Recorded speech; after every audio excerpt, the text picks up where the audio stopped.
અમે જ્યારે સિક્કિમ ગયો અને સિક્કિમ થી 50 કિલોમીટર આગળ નાથુલા બોર્ડર, ચાઇના બોર્ડર લાગે, ચાઇનાનો હિમાળો લાગે. એની જ્યારે મુલાકાત લીધી, મારી સાથે બોરીવલી કાંદીવલીના એસપી દત્તા સાહેબ સાથે હતા. અમે એના બ્રિગેડિયરને મળ્યા અને એને મળ્યા પછી એક વ્યક્તિ એમ કહેવાય કે એક સમાધિ ઉપર અમને જ્યારે એ બ્રિગેડિયર લઈ ગયા સાહેબ, મારા ભારત વર્ષના એક યુવાનની સમાધિ હતી, ફોજીની સમાધિ હતી. સાંભળજો, મારી નરી આંખે હું રામભાઈ 1.5 મહિના પહેલા જોઈને આવ્યો છું. 1968 ની અંદર એ શહીદ થયો છે. અને સાહેબ, અંધશ્રદ્ધા તો ગમે ઊભી કરી શકે, પણ આ દેશની સરકારને સ્વીકારવું પડે એ શ્રદ્ધા કેવડી હશે. 1968 જે યુવાન શહીદ થયો હોય, આજની તારીખમાં એનો ફૂલ પગાર હાલતો હશે. વિચાર કરજો એની કેવી ડ્યુટી હશે આજની તારીખમાં. એમ કહેવાય સરહદ ઉપર આજની તારીખમાં રોજ એની ઓફિસ સાફ કરવામાં આવે છે. એની ઓફિસ એમ કહેવાય એની ખુરશી ઉપર રૂમાલ મૂકવામાં આવે છે.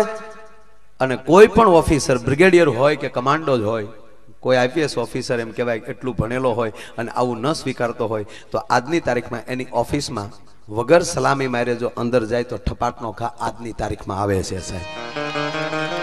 આજની તારીખ હું જોઈને આવ્યો છું. અને રોજ સાંજે સાહેબ એનો બિસ્તર પથરાય, ત્યાં એની વર્ધી મૂકવામાં આવે, રાઇફલ ભરીને મૂકવામાં આવે, બૂટ પાલિશ કરીને મૂકવામાં આવે, બિસ્લેરી બોટલ મૂકવામાં આવે. અને સવારમાં તમે જુઓ ને તો શર્ટને જેમ ઇન કર્યું હોય કડકસલી પડી જાય ને એવી કડકસલી પડી ગઈ હોય. અને પથારી જુઓ તો તમને એમ લાગે કોક આયલી ઊભો થયો હોય ને પરિસ્થિતિ થઈ હોય પથારીની એ પરિસ્થિતિ થઈ જાય. બિસ્લેરીમાં પાણી ઓછા થઈ જાય સાહેબ, બોટલમાં. અને દર મહિને પગાર વખતે રજિસ્ટરમાં સહી થાય છે. આ સરકારને સ્વીકારવું પડે. અને હું ગૌરવ લઉં છું કે મારા દેશનો યુવાન પોતાના ખોળિયા મૂકી દીધા પછી, પોતાના એમ કહેવાય દેહનો ત્યાગ કર્યા પછી, એના આત્મા દેશના હિમાલયના રખોપા કરતા હોય. કોના બાપની તાકાત હિન્દુસ્તાનનો વાળ વાંકો થઈ શકે? આ ગૌરવ. અને આમાં ભણેલા મિત્રોને હું તમને કહું કે નેટ ઉપર ઈ સર્ચ કરજો. ઈ યુવાનનું નામ છે બાબા હરભજન સિંહ.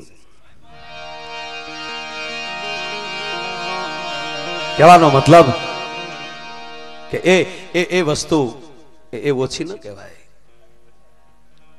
નાથુલા બોર્ડર, અને એ 1968 શહીદ થતો હોય ને આજે એને યાદ કરવો પડે.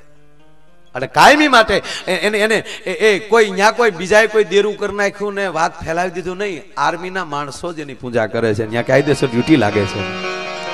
અને રાત્રે જેની ડ્યુટી હોય ને સાહેબ ઝોલો આવી જાય તો એ ફોજીને ઠપાટ તો આવે કે હું તો હું અહીંયા.